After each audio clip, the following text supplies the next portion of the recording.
Ni kama seneta we county ya Kisii omoske Richard Mumai Mabonyonga atebire buna emirobere neroro yokogenda korosi kiama kyomogusi ekikirache kosokia omurwanirira bo kiro kyomurai wense gosibo bochori bo mwaka bwechiri 2025 na ibere gose 2027 omoskonyonga ni gatebire omoske Dr. Fred Matiang'i nere orache kosoka na bwo kurwanirira ekire ekyo kyomurai wense asebono aborira bagusi bonse gochama bunegesta buna ribo erimo na kumubwatisia omogusi omwabo ase barache konekia buna natambuke na koyera ense ya Kenya moskonyonga ni gaya kwana yega ase skuru ya banyaroka ya Nyabururu.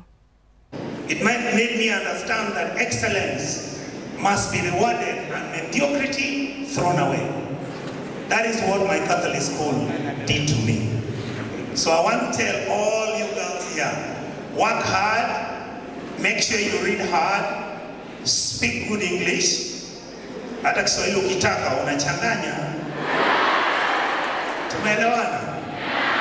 Ukitaka kupiga bongo si unachapa.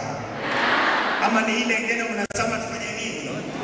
Mnajua, I want to say, prepare yourself for tomorrow, because nobody will take care of you unless you take care of yourself. Waziri, you've done so well. You made an announcement the other day. I want to ask all the teachers who are here, please, walimu, don't say no. You release the names of the students whose certificates you have to the Ministry of Education. Release the certificates of the students. We are going to give you money to recover from that exercise.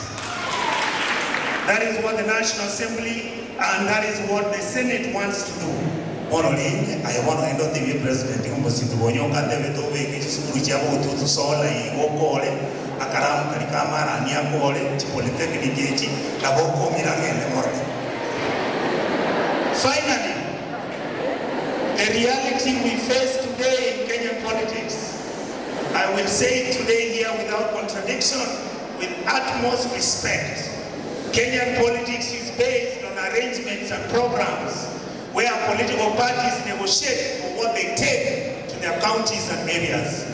We have decided that as a community and as Kenyans, we are also going to set up our own political party. We are going to produce our own candidate who will negotiate with the president and all the other people who are running for political office in this country. And that candidate is none other Fred Okengo Matiang'i.